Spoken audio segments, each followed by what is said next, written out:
porque agora eu vou falar aqui com essas duas super profissionais, doutora Adriana Martins e doutora Paula Meirelles, que trouxeram simplesmente um dos temas mais atualizados do momento, que é, vou deixar que elas mesmas digam, mas sejam muito bem-vindas e respeito absoluto pelo tema que vocês escolheram, admiração total. Bom dia. Bom dia, tudo bom? Quanto tempo?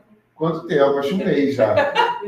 Um mês que a gente se viu. Era outra eleição. Era o primeiro turno da eleição. Como é que vão vocês? Tudo bem? Estamos bem, graças a Deus. Amanhã é o segundo turno, né? Um dia bastante importante. A gente vai decidir o presidente do nosso país pelos próximos 4 anos. E a gente trouxe um tema muito atual, que tem sido bastante recorrente, inclusive os noticiários estão falando bastante, que é o assédio eleitoral no ambiente de trabalho, né? Porque a gente sabe que tem assédio eleitoral, sempre teve, em todos os meios da sociedade, mas o assédio eleitoral no ambiente de trabalho é um tema, pelo menos difundido, assim, é um tema relativamente recente, né? E a gente, hoje, com a internet, a gente tem mais acesso ao que está acontecendo no local de trabalho. O assédio eleitoral tem ocorrido bastante, principalmente por conta da polarização que a gente se encontra, né? Com certeza. Eu não sei se exatamente por conta da polarização, eu não estou discordando de você, eu concordo, mas eu acho que existem outras questões. Eu acho que é muito sutil dizer que o assédio moral, o assédio eleitoral no ambiente de trabalho é só por conta da polarização. Porque a polarização é uma questão de opinião, né? A gente está polarizado. Eu acho que quando o empregador assedia o trabalhador, é por uma questão de interesses particulares, de lucro da empresa, de escolher o candidato que mais favorece ao setor que ele comercializa ali, que ele tem uma entrega e tal. Então, eu entendo que existe uma questão ética para vocês poderem falar sobre isso, mas eu, como jornalista, tenho que me posicionar em função disso, vou usar aqui o tema de vocês para dizer que isso é uma coisa terrível, né? Você não pode dizer, por exemplo, que você vai fechar todas as suas lojas num país porque se os seus funcionários não... Se um candidato não for eleito, olha só. Vamos chegar lá. Isso é muito terrível, né? Porque isso não é só se você não votar, mas se o cara não foi eleito, ou seja, você ainda tem que fazer campanha de graça para a pessoa. Vai lá. Então, é importante ressaltar que no Brasil o voto é pessoal, então ninguém pode votar por procuração. Ele é direto, ele é universal e ele é secreto. Eu não preciso, eu posso falar, obviamente, mas eu não tenho obrigação nenhuma de declarar em quem será o meu voto, qual a minha candidatura, qual o meu candidato de preferência, eu não tenho obrigação.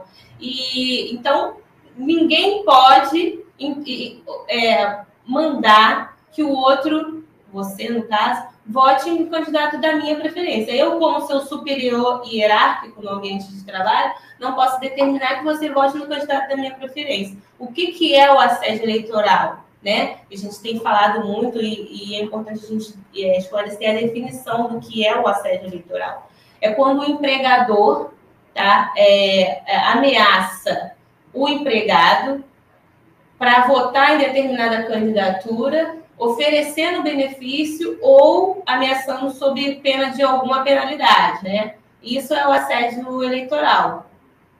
Entendeu? Claro, entendi. Perfeitamente. Então, o empregador pode oferecer benefício, ele pode ameaçar verbalmente ou com violência mesmo. Ele pode intimidar, humilhar o empregado para que ele vote em determinado candidato. Isso é o assédio eleitoral, tá? Como é que a gente pode punir esse empregador? Porque a pessoa vai lá, vai denunciar isso, provavelmente vai ser mandada embora. Né? Então, a gente tem que ser prático, né? Como é que a gente... Essa perda que a pessoa vai ter ao denunciar, né? A gente já recebeu denúncias terríveis aqui, inclusive, da pessoa ter até que colocar uma roupa, dançar uma dança. Isso é pesado, né, doutora? Essa questão da denúncia, tem o site do Ministério Público do Trabalho, que recebe essas denúncias, mas, assim, quando você diz assim, corre o risco de ser mandado embora, é importante a gente destacar que as denúncias que são feitas no Ministério Público do Trabalho são sigilosas. Então, o seu empregador não sabe o que você está denunciando. É diferente quando você entra com uma reclamação trabalhista contra o seu empregador. Ele vai ser notificado e ele vai saber que você entrou. Mas quando você faz a denúncia no Ministério Público do Trabalho, ela é sigilosa.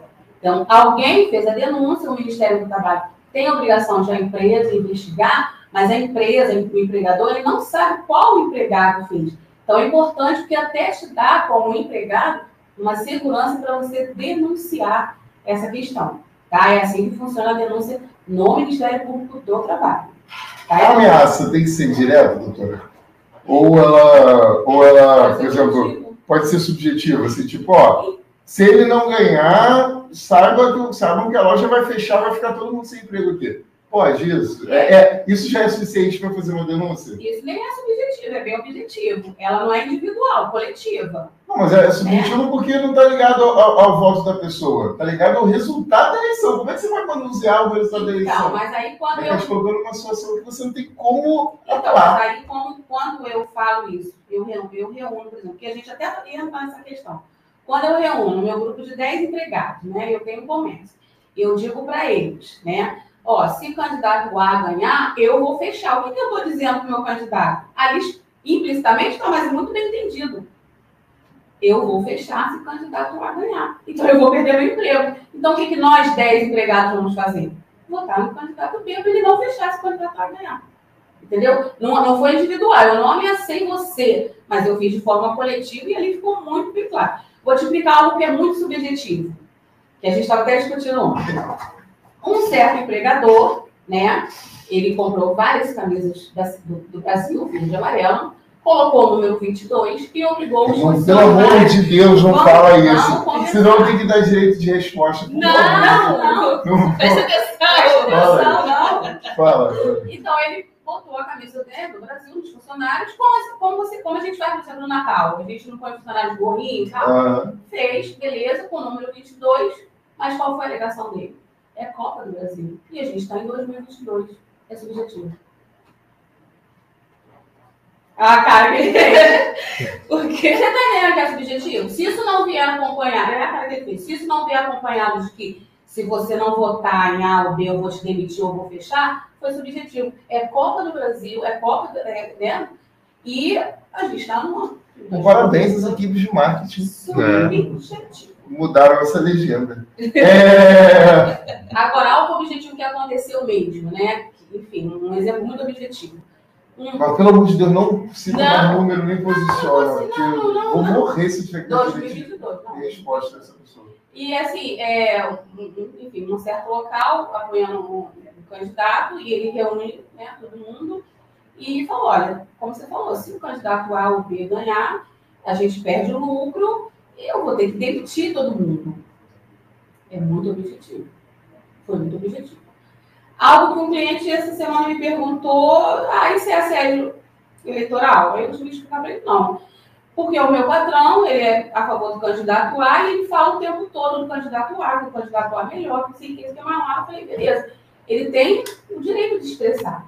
O que ele não pode é ameaçar você. É dizer para você que se você não votar, eu vou te demitir, ou eu não posso dizer, se você votar, ficar junto comigo, eu vou te promover um tratamento diferencial. Agora, expressar a opinião dele, pode, como todo mundo pode, né? Dentro do equilíbrio. Se ele não está constrangendo você, se ele não está... Isso aí é perfeitamente. Ele pode fazer. Ele não está nem te obrigando a votar, nem deixar de votar. Ele está apenas expressando qual é a escolha dele. Então, isso não é assédio eleitoral. Agora, cada caso é um caso. É preciso analisar muito bem todo o contexto, tá, da situação, do que está se falando, do que está se impondo. Vale a pena procurar um advogado antes de fazer a denúncia para se respaldar? Então, a denúncia, como eu estou te falando, ou até para fundamentar. Se você quer entrar com uma reclamação trabalhista por assédio eleitoral, que a gente até estava discutindo isso, é bom você procurar um advogado para que ele analise todo o contexto, tá? E realmente ele veja a possibilidade de uma ação reclamatória em relação a esse assédio eleitoral. Porque tem que ver o seguinte, por exemplo, o empregador fala, você, meu empregado, declara que você é candidato B, e eu sou empregador e falo que sou candidato A. Então, no domingo da eleição, já que eu sei que você vai votar no candidato B e eu sou candidato A, eu vou te escalar, sei lá, em São José, não sei o que, para você não poder votar. E aí, isso é uma forma de dificultar e isso pode configurar um assédio eleitoral, entendeu? Porque eu estou querendo te prejudicar para que você não vote num candidato que é diverso do meu candidato. A galera é criativa, né? Sim. Pro bem e pro mal. Gente... O problema é que agora, assim, o assédio é muito explícito. O assédio é muito explícito. Tem que votar no candidato B. E tem pessoas chamando isso de liberdade de expressão. Seria ótimo se a gente falasse sobre o que definisse o que é liberdade de expressão, né? Porque o nosso direito termina onde começa o direito do próximo. E a gente tem que ter respeito pelas pessoas. A gente teve que ouvir aí podcasts bizarros como o do Monarca, levantando temas como se eu tiver uma opinião racista, isso é crime? Cara, é um comentário tão lixo, né? Eu não me importaria de resposta ao Monarca, porque o Monarca merece ser lixado. Porque ele fala publicamente e ele tem muitos seguidores.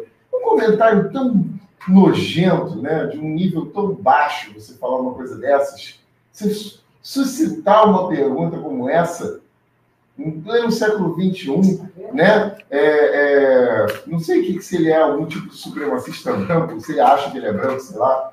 Só sei que é uma pessoa que tem uma viralidade muito grande, uma influência muito grande, e as pessoas estão confundindo, né, a liberdade de expressão com o direito de cometer crimes sem ser penalizado por isso. Vide Roberto Jefferson, que tacou 2 granadas e deu tiros de fuzil numa viatura da polícia, falava para prender porque ele não cumpre uma decisão judicial. E centenas de milhares de pessoas o apoiando nas redes sociais, dizendo que ele é um guerreiro, que essa luta tem que continuar. Então, a gente tem que tomar muito cuidado com a definição de liberdade de expressão. Porque senão, daqui a pouco, você vai considerar que dar um tiro numa pessoa é uma liberdade de expressão do seu direito de se manifestar contrário a um ser humano e vai tirar a vida dele. Então, existem limites para todas as coisas. Sim. Isso não é censura. O nome disso é bom senso e respeito.